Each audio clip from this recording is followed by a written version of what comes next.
জয় জগন্নাথ বন্ধুরা। আমাদের ইসলামপুর আজ কোর্ট ময়দানে জগন্নাথ প্রভুর মেলা বসেছিল, সেই জন্য আমার সবাই গেছিলাম দেখতে। পানকোলা দিয়ে দেখি পাশেই পুরো ব্যান্ড পার্টি বাজাচ্ছিল। এই আওয়াজটা দিলেই মনে একটা আনন্দ চলে আসে। এই আওয়াজটাতে নিজের মনে নাচ করতে ইচ্ছা করে।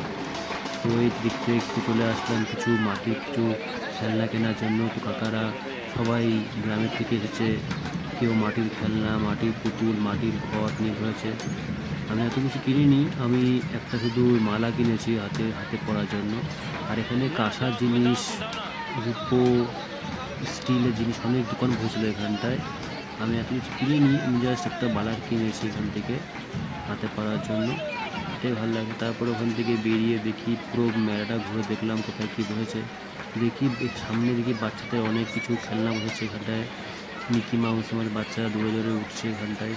আমারও মন চাইছিল ওঠার জন্য, কিন্তু উঠতে পারবো না কারণ বড় হয়ে গেছি। পাশেই দেখি এখানে একটা জাম্পিংয়ের মতো রয়েছে, বাচ্চারা লাফালাফি করছে। তারপরে এখানে বাচ্চারা ঘোরাঘুরি করছে, এখানে নাগরদোলনা যাবে ভয় আসেনি। তো ওটাতে খুব ছোটোবেলাকার আমার কথা মনে পড়ে যায়।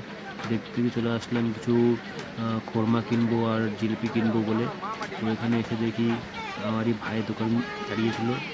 তো আর কি, বাস জিলিপি নিয়ে লাস্ট পর্যন্ত বাড়ি চলে আসছি। তো এইটুকুই। সাপোর্ট করো, ফলো করো। Thank you.